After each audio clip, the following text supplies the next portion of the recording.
호세아 선지자는 계속해서 패역한 이스라엘 모습을 구체적으로 고발하고 있습니다. 또한 오늘날 우리 인생의 패역과 죄악에 대해서 거울로 비춰주고 있습니다. 11절에서 13절은 세상의 마음이 미혹된 자들에 대해서 말씀하고 있습니다. 11절에는 저들이 이스라엘 지도자와 백성들이 음행과 포도주의 마음이 빼앗겼다 말씀합니다. 사람들의 마음이 정욕에 붙잡혀서 행음합니다. 또 묵은 포도주의 쾌락에 취한 것입니다. 새 포도주는 세상에 나온 모든 좋은 것들의 마음에 빼앗겼다는 것입니다. 지금도 똑같습니다. 세상에는 너무도 좋은 것들이 차고 넘칩니다. 사람들이 매일 맛있고 보기 좋은 음식을 먹습니다. 너무도 편리하고 안락한 환경을 즐깁니다. 근데 사람들의 마음이 이 세상의 좋은 것들에 잡혀 있다는 것입니다. 이것이 삶의 목적이 되어 있습니다. 마땅히 하나님 나라의 것을 구해야 되는 하나님의 백성이 세상의 좋은 것들을 따라갑니다. 세상의 노예가 되어서 미쳐버린 삶을 살고 있는 것입니다.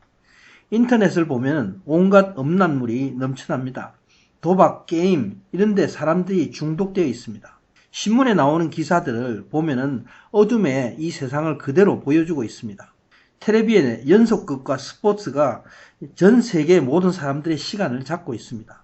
아무 유익이 되지 않는 것들에게 사람들이 모여서 놀고 있어요.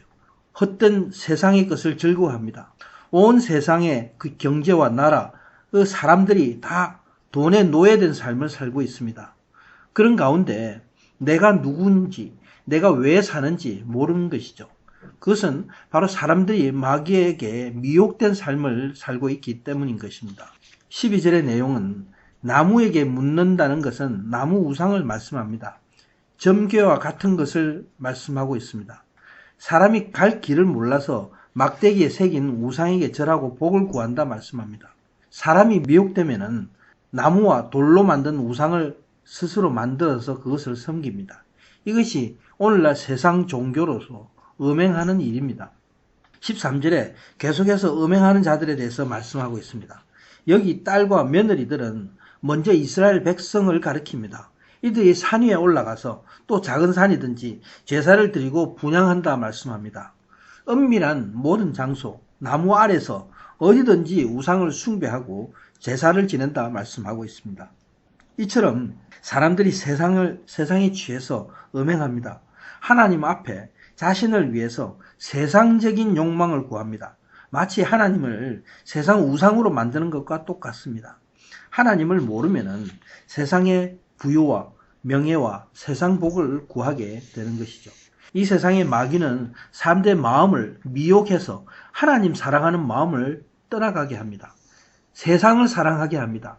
세상을 사랑하는 것이 간음하고 음행하는 죄입니다. 사람이 두 주인을 섬길 수 없기 때문인 것이죠. 14절과 19절의 내용은 행음함으로써 망하는 자들에 대해서 얘기를 하고 있습니다. 14절에 너희 딸과 며느리들이 행음하며 간음한다 말씀합니다. 또 남자들도 창기와 행음하고 음부와 비생제사를 드린다 말씀합니다. 근데 이런 행음을 하는데 하나님이 이들을 벌하지 않으시겠다 말씀합니다. 하나님이 임재가 떠난 지경이 된 것을 말씀합니다. 깨닫지 못했으므로 이미 멸망의 길에 들어섰다는 것입니다. 15절에 하나님은 이스라엘을 향해서 음행의 제단으로 가지 말라 말씀합니다. 길갈은 선지 학교가 있었던 곳입니다. 그러나 이 땅이 우상 숭배의 중심지가 되었습니다. 벳아웬은 베델의 다른 이름입니다. 여로보암이 금송아지를 이곳에 세웠고 우상 숭배의 중심지가 된 곳입니다. 그래서 사악한 집이라는 의미로 벳아웬이라 불리게 된 곳입니다. 하나님은 저들에게 길갈과 벳아웬으로 행음의 제사를 드리러 가겠느냐 묻고 있는 것입니다. 또 하나님으로 맹세하지 말라 말씀합니다. 이것은 이방신을 섬기면서 하나님 이름으로 가정스러운 거짓 맹세를 하지 말라는 것입니다. 그러나 유다는 하나님이 그 길을 막으실 것이다 말씀합니다. 유다와 비교함으로 당장에 망할 수밖에 없는 이스라엘이 얼마나 패역된 것을 강조하고 있는 것이죠. 16절에 이스라엘이 완강한 암소같이 완강하다는 것은 이들이 하나님을 거부하고 순종하지 않는 것을 말씀하고 있습니다. 그러므로 어린 양들을 초장에 두지 않으시겠다. 이스라엘 백성을 더 이상 말씀으로 먹이지 않으시겠다는 말씀입니다. 17절에 에브라임이 우상과 연합하였으니 버려두라 말씀합니다. 에브라임은 이스라엘을 대표합니다. 이스라엘을 내버려 두시겠다는 것입니다. 그 이유는 우상과 연합함으로 세상과 하나가 되었기 때문인 것이죠. 우리는 하나님의 비통한 심정으로 들어가 봅니다.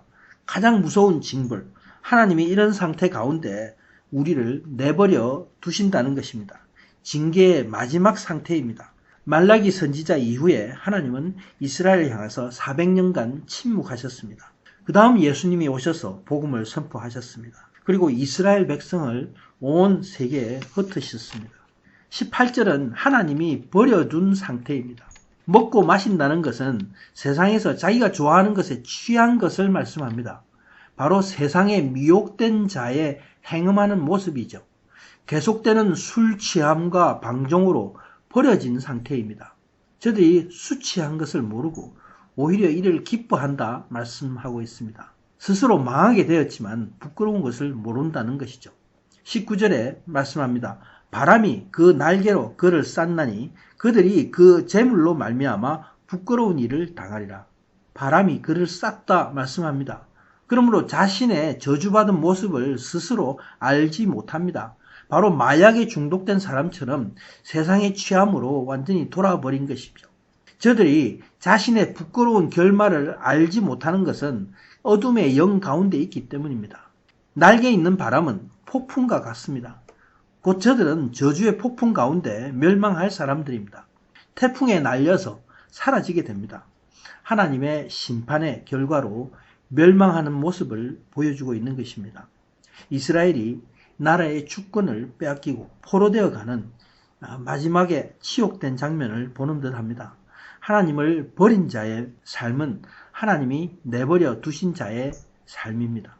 호세아 선지자는 이스라엘이 이런 풍요함 가운데 저들이 깨닫지 못한다. 저들이 패역한 저들의 죄악의 모습을 모른다고 고발하고 있는 것입니다. 그런데 하나님의 백성이 오히려 고난 가운데 있다 그러면은 그 삶은 여전히 하나님이 간섭하고 있는 사람임을 알아야 되는 줄 믿습니다. 아멘.